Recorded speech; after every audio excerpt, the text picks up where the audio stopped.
उत्तराखंड विधानसभा चुनाव के लिए अभी तकरीबन 1 साल का वक्त बचा है, लेकिन सियासी दल चुनावी तैयारियों के होमवर्क में जुट गए हैं। इधर कांग्रेस में चुनावी चेहरे की मांग फिर तेज होने लगी है। कांग्रेस के पूर्व प्रदेश अध्यक्ष किशोर उपाध्याय, प्रदेश उपाध्यक्ष जोत सिंह बिष्ट समेत प्रदेश प्रवक्ता मथुरा दत्त जोशी ने भी हरीश रावत को चुनावी चेहरा बनाने की जोरदार पैरवी की है। मैं तो हरीश रावत जी का बड़ा आभारी हूँ और उन्होंने 3-4 जगह कहा है कि उसके लिए सबसे मुफीद चेहरा किशोर उपाध्याय का हो सकता है।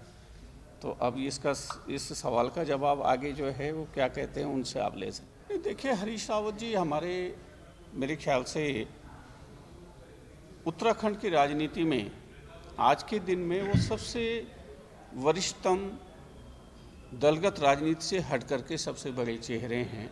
कम से कम मेरी ये प्रवृत्ति नहीं है कि अगर मुझसे बड़ा कुछ कहता है तो मैं उसकी काटने की कोशिश करूं या उसमें कोई इफ बट लगाने का काम करूं। ये फैसला पार्टी हाईकमान करता है और माननीय हरीश रावत जी क्योंकि राज्य में कांग्रेस में वरिष्ठतम नेता हैं और उन्होंने केवल उत्तराखंड नहीं बल्कि पूरे देश के परिप्रेक्ष्य में अपनी बात को कहा है कि जब हम चेहरा घोषित करेंगे तो भारतीय जनता पार्टी को मजबूर होकर के स्थानीय व्यक्ति को चेहरा घोषित सामने रखना पड़ेगा और उसके चेहरे पर जब चुनाव लड़ा जाएगा तो कांग्रेस का चेहरा उससे बेहतर होगा।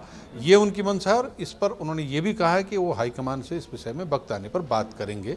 फैसला वहाँ से होना है और जो फैसला होगा उसको सारे कांग्रेसियन स्वीकार करेंगे। देखिए, जो वर्तमान राजनीतिक हालात हैं, जिस तरीके से भारतीय जनता पार्टी मोदी को चेहरा बना के चुनाव लड़ती है और अगर कांग्रेस भी स्थानीय वर्सेस स्थानीय करे, भाई 5 साल त्रिवेंद्र सिंह ने सरकार बनाई तो मोदी के नाम पर वोट क्यों? हम ये कह रहे हैं कि कांग्रेस का भी स्थानीय नेता होना चाहिए और भाजपा का भी स्थानीय नेता होना चाहिए जिसने सरकार चलाई।